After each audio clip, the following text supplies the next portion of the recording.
Good morning बच्चों, मेरे इस चैनल में आप सभी का स्वागत है।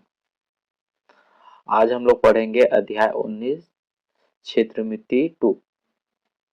इसका प्रश्नावली 19.2 को आज पढ़ाई करेंगे। ठीक है, कक्षा 8वीं का गणित का पढ़ाई कर रहे हैं हम लोग। इससे जस्ट पहले कल हम लोग अध्याय 19 की प्रश्नावली 19.1 का पढ़ाई कर चुके हैं। अगर आप लोग नहीं देखे हो तो प्लेलिस्ट में जाकर देख सकते हैं। ये आपका प्रश्नावली है 19.2। देखो इसमें क्या दिया है, रिक्त स्थानों की पूर्ति करना है। यहाँ पर 3 सेंटीमीटर लंबी भुजा वाले घन का संपूर्ण पृष्ठ, इसका घन का संपूर्ण पृष्ठ कितना होता है, खाली स्थान में दिया है। दूसरा में दिया है घनाभ के संपूर्ण फलकों का क्षेत्रफल। तीसरा दिया है घनाभ जिसकी लंबाई चौड़ाई और ऊंचाई समान हो, क्या कहलाता है। ये है, ठीक है। यहाँ पर देखो मैं अलग से यहाँ पे लिख के रखा हूँ। यहाँ पे देखो 3 सेंटीमीटर लंबी भुजा वाले घन का संपूर्ण पृष्ठ क्या दिया है। यहाँ पे देखो आपका ये दिया है घन का, इसका घन का संपूर्ण पृष्ठ, ठीक है। घन का संपूर्ण पृष्ठ। अब देखो घन का सूत्र क्या होता है। यहाँ पर देखो घन ये दिया है, घन घन का सूत्र क्या होता है। घन में जो भी ये देखो यहाँ पे ये इसका घन का संपूर्ण पृष्ठ यहाँ पे दिया है, उसका भुजा है। एस क्या है यहाँ पे 6 का वर्ग, जिसमें एस क्या है यही भुजा है, ठीक है। तो 3 सेंटीमीटर भुजा है तो एस की जगह हम लोग ऐसे 3 लिखेंगे और उसको वर्ग कर देंगे। 3 तिया ये 9 हो जाएगा, 9 छक्का 54, तो यहाँ पे आ जाएगा 54। देखो दूसरे में क्या दिया है, घनाभ के सम्मुख फलकों का क्षेत्रफल क्या होता है, बराबर होता है। ये जितना है उतना ये भी होगा, ये जितना है उतना इसके पीछे भी होगा, ठीक है। तो क्या होता है, ये बराबर होता है। तीसरा देखो घनाभ जिसकी लंबाई चौड़ाई ऊंचाई समान हो, वह क्या कहलाता है। घनाभ जिसकी लंबाई चौड़ाई ऊंचाई बराबर हो उसको क्या बोलते हैं, उसको हम लोग घन बोलते हैं। क्या बोलते हैं, घन। घन का लंबाई चौड़ाई ऊंचाई क्या होता है, बराबर होता है, ठीक है। दूसरा देखते हैं, इस पांचवा क्वेश्चन को सॉल्व करते हैं। देखो यहाँ पे दूसरा तीसरा चौथा यहाँ पर देखते हैं, ठीक है। दूसरा को देखते हैं, उस घनाभ का संपूर्ण पृष्ठीय क्षेत्रफल ज्ञात कीजिए जिसकी लंबाई चौड़ाई और ऊंचाई क्रमशः इतना दिया गया है, ठीक है। इसको चलो सॉल्व करते हैं। इस दूसरे को सॉल्व करते हैं, ठीक है। इस दूसरे वाले को सॉल्व करते हैं। ये आपका दूसरा है, ठीक। इसको सॉल्व करते हैं दूसरे वाले को। यहाँ पे मैं लिखता हूँ हल। उस घनाभ का संपूर्ण पृष्ठ का क्षेत्रफल ज्ञात कीजिए। अब यहाँ पर देखो घनाभ का सूत्र क्या होता है, अभी जस्ट हम लोग देखे हैं। घनाभ का संपूर्ण पृष्ठ क्षेत्रफल क्या होता है,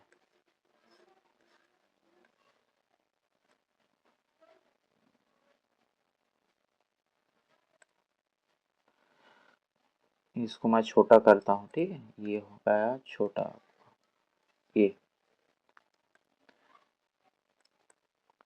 ठीक है। यहाँ पे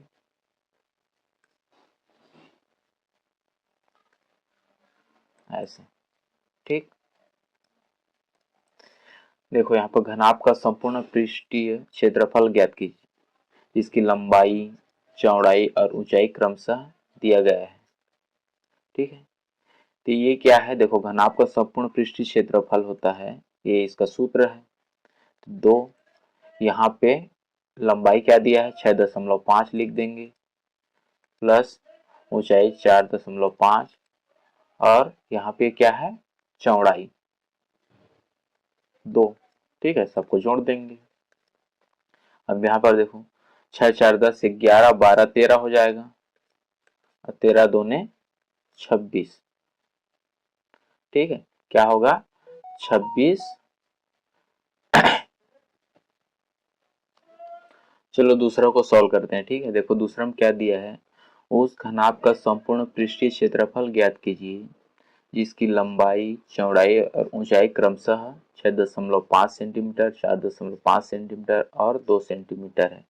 यह घनाभ का संपूर्ण पृष्ठ का क्षेत्रफल का सूत्र है। यहाँ पर देखो ये दो, यहाँ पे इसको हम लोग सरल भाषा में ए बी, बी सी और सी ए लिख लेते हैं। ठीक है, जिसमें ए बराबर है आपका लंबाई है, बी बराबर चौड़ाई है और सी बराबर ऊंचाई है। ठीक है, तो बस इस सूत्र में मान को रख देंगे। तो लंबाई कितना है आपका 6.5 सेंटीमीटर है, चौड़ाई है 4.5 सेंटीमीटर और ऊंचाई है 2 सेंटीमीटर। बस सूत्र में मान को रखेंगे। ठीक है, तो यहाँ पर मैं लिखूंगा घनाभ का संपूर्ण पृष्ठीय क्षेत्रफल। तो यहाँ पर 2ab, bc और c ये सूत्र है। ठीक है, यहाँ पे हम लोग मान को रखते जाएंगे। ए क्या है 6.5 गुणा बी क्या है 4.5, बी बराबर दिया है 4.5 गुणा सी बराबर है 2, प्लस का प्लस, फिर सी बराबर दिया है 2 गुणा ए बराबर क्या दिया है 6.5, कोष्टक बंद। अब इसको चलो मल्टीप्लाई करेंगे, कितना आएगा ये। ठीक है, इसको मल्टीप्लाई करेंगे तो ये आ जाएगा आपका 29.25। इसको मल्टीप्लाई करेंगे तो 45 दूने 90, तो ये हो जाएगा 9। ठीक है, ऐसे जीरो लिख सकते हैं ऐसे पॉइंट करके। और 65 दूने ये कितना होगा 130, ऐसे जीरो। इसको लिख सकते हैं 19.25, ये 9, ये आपका 13। ठीक है, यहाँ तक। अब देखो यहाँ पे सबको प्लस कर दो, प्लस करेंगे तो कितना आएगा। ठीक है, प्लस करेंगे तो ये हो जाएगा आपका 51.25। ठीक है, जैसे 19.25 और यहाँ पे 9.00 लिख सकते हैं, यहाँ पे ऐसे 13 करके 00 लिख सकते हैं। यहाँ से 5 आएगा, यहाँ से 2, पॉइंट का पॉइंट, 9 दूनी 18, 19 20 21 का 1, हासिल 2, 2 1 3 4 5, 51.25। ठीक है, अब इसको 2 के साथ मल्टीप्लाई करेंगे तो कितना आ जाएगा, ये कितना है 102.50 वर्ग सेंटीमीटर। ठीक है, ये इसका आंसर है। मल्टीप्लाई कर सकते हो, जैसे 51.25 है, 2 का मल्टीप्लाई कर देंगे, 5 दूने 10, 2 दूने 4 1 5। ठीक है, 2 1 कम 2, 5 दूने 10, 2 के बाद पॉइंट है तो 2 के बाद पॉइंट लगा देंगे तो 102.5, जीरो यही आंसर होगा। ठीक है, सेम इसी तरह इसमें भी घनाभ दिया है, इसका लंबाई दिया है, चौड़ाई दिया है और ऊंचाई दिया है। संपूर्ण पृष्ठ क्षेत्रफल ज्ञात करना है, इसको भी सेम इसी तरह से हम लोग बना सकते हैं, ये भी सेम ही है। अब यहाँ पे देखो पांचवा को सॉल्व करते हैं। ठीक है, इसके बाद ये पांचवा नंबर को सॉल्व करते हैं। देखो इसमें क्या दिया है, 3.4 सेंटीमीटर लंबी कोर वाले घन का संपूर्ण पृष्ठीय क्षेत्रफल ज्ञात करना है। घन का, किसका, घन का संपूर्ण पृष्ठीय क्षेत्रफल ज्ञात करना है। तो यहाँ पर देखो 3.4 सेंटीमीटर वाले, तो यहाँ पर एक है घन का संपूर्ण पृष्ठीय क्षेत्रफल का सूत्र क्या है 6s का वर्ग, जहाँ s बराबर क्या है, यही इसका कोर है, इसका भुजा है, क्या है भुजा है, इसी को हम लोग कोर बोलते हैं। कितना दिया है यहाँ पे 3.4 सेंटीमीटर दिया है, बस इसको सूत्र में रख देंगे। ठीक है। यहाँ पे 3.4, यहाँ पे हम लोग लिखेंगे 6 गुणा 3.4 का वर्ग। ठीक, अब इसको हम लोग क्या करेंगे, 3.4 और 3.4। ठीक है, अब इसको गुणा कर लेते हैं। चलो इसको गुणा करके देखते हैं, साइड में यहाँ पे करते हैं। 34 गुणा 34, या 34 को वर्ग करते हैं, ऐसे 34 को वर्ग करेंगे। 3 तिया 9, 4 चौक 16, 4 तिया 12, 13 14, यहाँ से आ जाएगा 16, एक यहाँ से 5, एक 10, ये हो जाएगा आपका, ये है 24, तो यहाँ से आ गया, ये हो जाएगा 11, 10 की जगह 11 हो, 1156, कितना आएगा 1156, तो यहाँ पे ये हो जाएगा 1156, और 2 के इसके बाद पॉइंट है, इसके बाद है तो 2 के बाद ऐसे पॉइंट हो जाएगा। ठीक है, वर्ग है तो ठीक है, इसको मल्टीप्लाई करेंगे तो यह हो जाएगा 6936 वर्ग सेंटीमीटर। इसको आप लोग मल्टीप्लाई कर लेना, गुणा कर लेना। ठीक है, नेक्स्ट देखते हैं 6वां नंबर।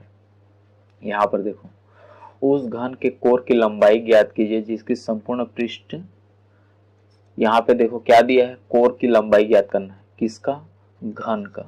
तो घन का सूत्र अभी देखे हैं, ये है, घन का संपूर्ण पृष्ठ क्षेत्रफल क्या होता है, 6 एस का वर्ग होता है। एस क्या, उसका कोर है, एस क्या है, कोर है, या भुजा बोल सकते हैं, क्या है, भुजा, या फिर उसकी लंबाई बोल सकते हैं। ठीक है, तो यहाँ पर देखो, इस यहाँ पे संपूर्ण पृष्ठ दिया है 216 सेंटीमीटर का वर्ग है। ठीक है, तो यहाँ पर क्या दिया है, यहाँ पे संपूर्ण पृष्ठ दिया है 216 बराबर 6 इसका वर्ग हो जाएगा। 216 बराबर 6 इसका वर्ग, यहाँ पे त्रिज्या गुणा कर देंगे तो 216 नीचे 6 आ जाएगा, इसका वर्ग। ठीक है, अब यहाँ पर देखो जो कटेगा उसको कटा देंगे, 6 कम 6, 6 12, 6 तिया 18, 19 20 21 36 हो गया, 6 छक्का 36। ऐसे नहीं कटाना आता है तो ऐसे आप लोग भाग दे सकते हैं।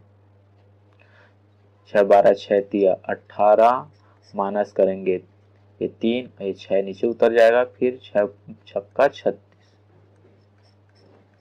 ठीक है, कितना आ गया, यहाँ पे एस का वर्ग बराबर कितना आ गया, 36 आ गया। तो एस बराबर 36 का वर्गमूल हो जाएगा। ठीक है, फिर यहाँ पर एस बराबर ए हो जाएगा 6, 6 छक्का 36 होता है, मतलब ऐसे लिख सकते हैं 6 छक्का 36, तो एस बराबर 6 का वर्ग है, 6 का वर्ग वर्ग होता है तो क्या है, वर्गमूल से बाहर निकल जाता है, तो 6 क्या होगा, सेंटीमीटर। ये आंसर है। ठीक है,